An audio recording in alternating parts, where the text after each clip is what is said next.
What's going on YouTube? Dark Chocolate DX here, and today we're going to talk about Civil War. That's right people, this movie has been dominating the box office. It will most likely be the biggest superhero movie of the year. Now before I get into the details of the movie itself, there is just one thing I'd like to address, and that is movie trailers, specifically superhero movie trailers. Spoiling things in their trailers, just spoiling the movies themselves. Now what people need to realize is that there is a lot of money to be made in showing these spoilers in the trailers. They knew that when they showed Spider-Man at the end of the final Civil War trailer for, 6 seconds, that it was going to blow up the internet. And it did. Everybody wanted to go see the movie to find out what was going on with his mask, with the eyes. They wanted to know if Rhodey was going to die. It was the same with Batman vs. Superman. Everybody wanted to know if Doomsday was going to evolve or stay the way he looked, if he was the resurrected corpse of Zod.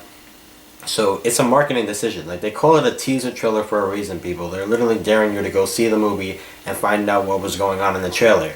So don't be surprised that that's just the way things are from now on. However, what I will say is that I feel that Civil War was smarter about their spoilers in their trailers, because Civil War has a more complex plot. It's very deep into the Marvel Cinematic Universe.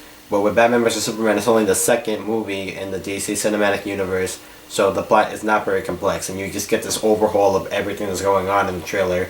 Lex gets Batman and Superman to fight, that doesn't work out, so he gets Doomsday to finish the job, and they have to team up with Wonder Woman to stop him, and that's pretty much it. Like, there's not much more to it than that. So, like, first of all, you knew Batman was gonna win the fight. Like, he's becoming the more popular of the two characters. The fight went almost the exact same way as it did in the animated movie The Dark Knight Returns.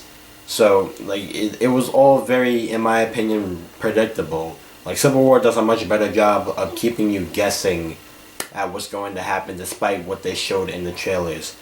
But anyway, on to the movie itself now. So, Captain America 3 Civil War.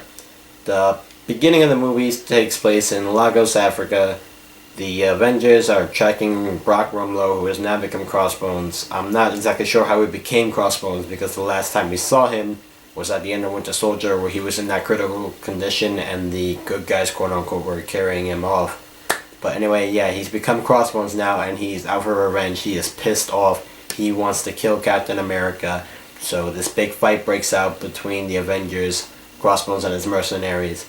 And it ends with Cap subduing Crossbones, getting him to spill some beans on Bucky, and what basically happens is he tries to blow himself up and take Cap with him, but Scarlet Witch sort of contains the blast and like throws it up, but it explodes and hits this building, killing a bunch of Nigerians, which leads the Avengers to have this little meeting about whether they're in the right in operating in different places and whatnot.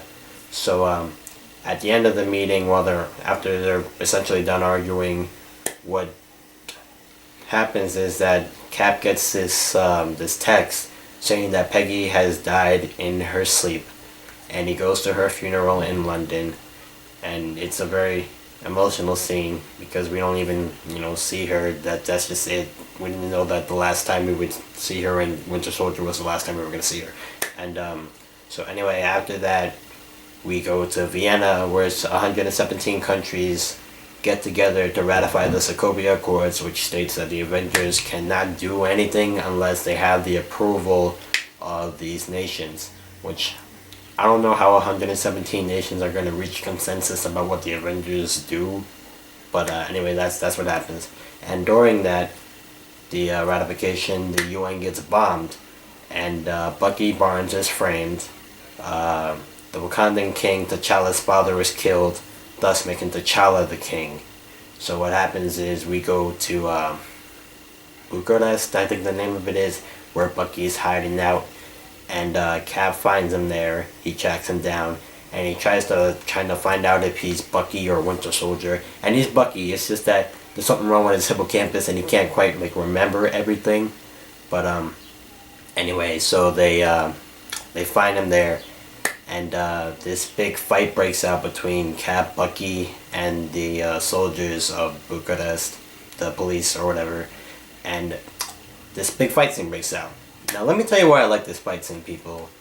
When you're watching Cap and Bucky fight, like they look like legit World War II veterans. Whoever did the choreography for that scene, like they nailed it. Like the amount of like instinct they have for battle is like ridiculous. Like when this smoke bomb or something comes into the room, Bucky instantly kicks it, and knowing that Cap could just put the shield over it to protect them, like they just have this sense for battle, and it just looks so real. That's why I love that scene. Anyway, so Bucky escapes the building, and this is where we get the introduction of Black Panther. This movie does a great job of introducing characters. Black Panther appears in all of his glory. Nobody knows who the heck he is, and this big fight breaks out, and he initially kicks the crap out of Bucky, but Bucky's able to escape, and they go on that chase you see for those Audi chase commercials, and so what happens after that is they surrender, and they wind up in... Sorry, it's been over a week since I saw it in the theaters, so I'm having a hard time remembering all of this. So, anyway, after that, we see that Vision is keeping Scarlet Witch trapped in a room. Tony wants to protect her, quote unquote, by keeping her stuck in the Avengers Mansion, I think it was, with Vision, and she's not allowed to leave basically until the Sokovia Accords are approved. Then we see that, I think next it goes to Berlin, and this big argument happens with between Tony and Cap. Now that Tony's captured Cap, essentially, he's a criminal at that point, and Bucky is restrained, and he's taken to take this psychological test. And we later find out that the psychologist isn't really a psychologist. Steve starts to realize this, that Bucky was framed, and what the psychologist does is, you see, Bucky has these trigger words that if you say in his presence and he hears it, he essentially becomes the Winter Soldier and does whatever you say, basically. And the psychologist, the fake one, gets him to go berserk and start attacking everybody and break free. And it is during this time that he fights Black Widow, Tony. That's the scene where you see him in the trailer with the gun.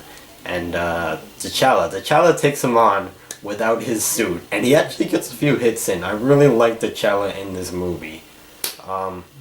So what happens after that is Bucky tries to escape on this helicopter, and we see Steve try to stop him. And it's actually funny, there's this scene where he's like stopping the helicopter. It was in the trailer. He's stopping the helicopter by grabbing it with one hand, and he's grabbing the platform with the other, and he's literally got his bicep flexed, and he's just staring at it while he's stopping the helicopter. I'm pretty sure Chris Evans asked for this scene where he could just flex and stare at his bicep.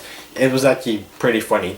Anyway, they both end up in a river, and this time Cap is the one that drags Bucky out. You know, they got that with you to the end of the line theme going on. They're brothers in arms. So after that, Cap and Steve restrain Bucky in this hidden location where they try to find out why he was framed, and they try to find out if he's like evil or not. And he's Bucky. It's just that he still has a hard time remembering everything that happened. So what happens after that?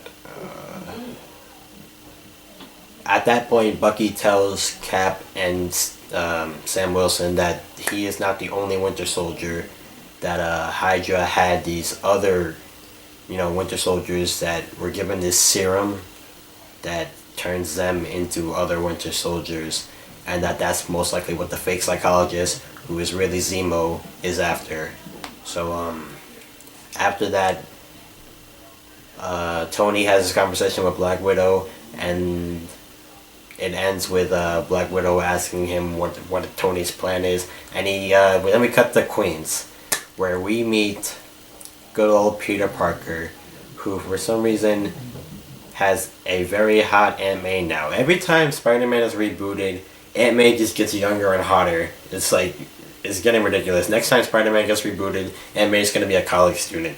But anyway, so Tony knows that Peter Parker is Spider-Man, or whatever it means, and he meets him privately in his room, where he has this conversation with him about joining the Avengers, and he tries to tell him, no, I can't, I got school and all this, and he's like, no, dude, it'll be fun. And Tony low-key blackmails him towards the end of their conversation, like by saying that he's gonna go to MA and tell him that they're going on a trip to Germany. But yeah, he kind of low-key blackmailed him. But Spider-Man's on board. He decides to go with it, and that's how Spider-Man joins the team. So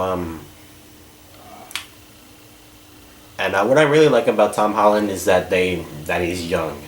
I really like that they did young Spider-Man. It is very clear in this movie that they're trying to separate themselves from the graphic novel Civil War. In the graphic novel, Spider-Man was a grown man. He had been Spider-Man for years. This is rookie Spider-Man. He's only had his power for 6 months. Yeah, 6 months. So we don't know what he did during that time. He could have fought Venom, Green Goblin, Vulture, Scorpion, I don't know, a number of villains, but we don't know what he's done. He's a rookie. So, and I really like that because he kind of reminds me of how Captain America was in the first Avenger before he got his powers, and he was this little kind of naive kid. Like there's just kind of like this parallel between them. Anyway, what happens next is Hawkeye. Hawkeye makes his appearance in the movie. He decides to join Cap's team, and he goes to pick up Wanda and rescue him from Vision. He's no match for Vision, and he knows that. Initially, Wanda does not want to go, but then she realizes that she cannot control the fears of others, but only her own, and she decides to... She just wrecks Vision. She just sends him through floors upon floors upon floors to the bottom of the building, and they bail.